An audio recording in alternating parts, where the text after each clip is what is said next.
Salve, salve família, aqui quem fala é o Lutz do canal Cortes Podcast e no meu primeiro mês monetizado eu já fiz $3.000 só seguindo o que esse cara fala no curso dele. Então se você quer ganhar dinheiro com internet e YouTube sem nem precisar aparecer, confere o primeiro link na descrição. Eu entrevistei o Fernandinho Benamar, entrevistei o Matheus Acosta Melo, atirador do shopping, entrevistei os irmãos Cravinhos, A história dos...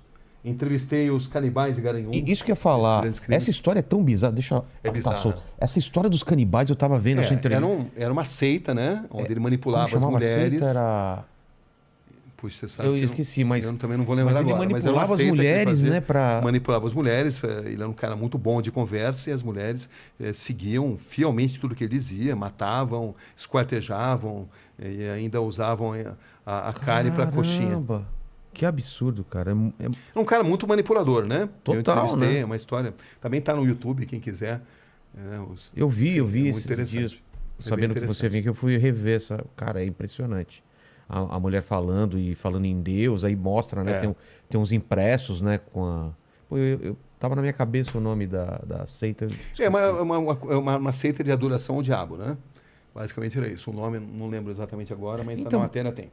Aí, mas... Porque foi localizar todo um livro, ele tinha escrevido um livro. Porque é o seguinte, ele escreveu um livro que se recusaram a publicar. E ele, na verdade, ele escreveu num livro que depois ele iria realizar. Entendi. Essas mortes, elas copiaram algo que ele escreveu nesse livro. Entendi. E o livro era a Bíblia, não, Bíblia seria péssimo, né? Mas seria o manual dessas atrocidades que foram cometidas depois. Quase profecias, né? É. E eu lembro que você deu uma entortada na mulher lá, porque você coloca ela numa situação, e se fizessem isso com a sua mãe, né? Poderia chamar essa pessoa de monstro? Ela fala sim.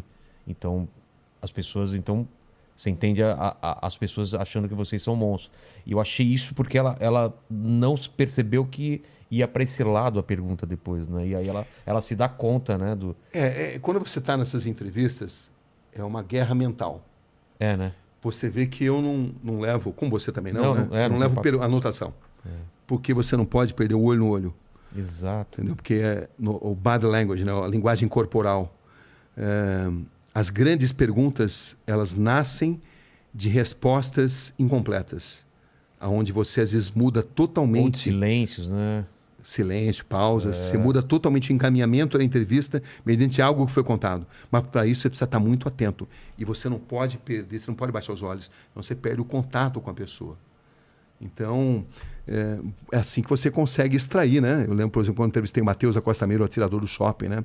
Uma frase dele que me impressionou muito. Aquele do filme, que ele entrou no meio do filme. Isso, que ele assistiu o filme Clube da Luta. E depois... Saiu atirando mesmo. Exatamente, saiu atirando. E ele dizia, o que ficou na sua mente? Ele falou, ficou na minha mente claramente o cheiro de sangue e pipoca. Caramba. Você vê, ele relacionava sangue e pipoca na mente dele e nunca se arrependeu do que fez. Essa é a verdade. Psicopata não se arrepende. Porque ele pode até falar que se arrepende porque eles são inteligentes, são frios e notam que precisam falar muitas vezes o que as pessoas esperam ouvir. Entendi. Mas psicopatas não têm cura. Caramba. O Vulkslock 22, Olá Inteligência Cabrini, gostaria de saber, existe uma enorme romantização da criminalidade do perfil das pessoas que cometem crime, mas na experiência, qual a sensação e lição que tira de toda essa experiência com eles? Existe algo a ser aprendido com a mente dessas pessoas.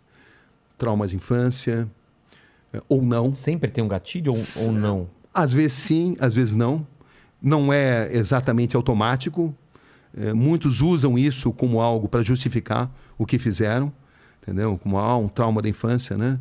Então você precisa penetrar muito nessa mente, e penetrar na mente de um psicopata é tarefa complicada, mas boa parte deles padece do bichinho, do veratismo, da vaidade, e é quando você consegue extrair muita coisa.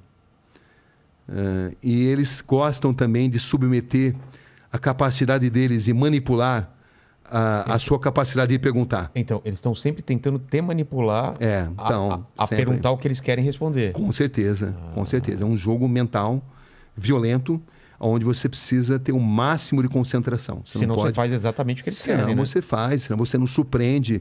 E eu costumo usar muitas vezes a tática de repetir determinadas perguntas em situações diferentes para extrair respostas às vezes diferentes. Entendi. Por um deslize emocional. Até mesmo psicopatas podem ter deslizes emocionais, embora eles tenham tanta dificuldade de se relacionar com emoções. Entendi. Entendeu? Então, é algo que você vai aprendendo, né? Você vai aprendendo e você vai lendo nas pessoas, no olhar das pessoas, os gestos que elas fazem. Elas vão emitindo os sinais. Às vezes elas estão morrendo de vontade de contar uma determinada verdade, desde que você consiga entender esses códigos. Ou outras vezes não. Como se outras fosse um vezes... prêmio que você precisa merecer, merecer intelectualmente para ela te revelar aquilo, né? Por isso que eu acredito muito em perguntas curtas e grossas, perguntas grandes demais, dão chance para a pessoa pensar no que vai responder. Entendi. Quando você está falando na sua pergunta, ela já está, vou falar isso, né? Entendi. Entendeu? Não. Então, a pergunta curta e grossa, muitas vezes, de sopetão, é uma grande arma. Mas também a maneira de entrevistar o Rogério não é a maneira de entrevistar o Mandíbula. As pessoas têm personalidades diferentes. Às vezes você precisa ser mais suave, às vezes você precisa ser mais incisivo. Isso muda. Como decidir? Experiência. Psicologia, eu sempre tive muito fascínio pela psicologia, mas a psicologia prática, né? Claro que eu me informo, né? Procuro ler os grandes mestres, mas é muito intuitivo também. Tem essa linguagem silenciosa, né? Com certeza. Corpo, tem microexpressões. Tem. O Aleph... desculpa, pode falar. Não, e também tem dia que você capta mais, tem dia que você capta menos, enfim, é uma violenta guerra mental. Em determinadas entrevistas, não todas, né? Tem entrevistas que não. São mais tranquilas. São mais tranquilas, mas em determinados momentos você sente que você está numa guerra mental.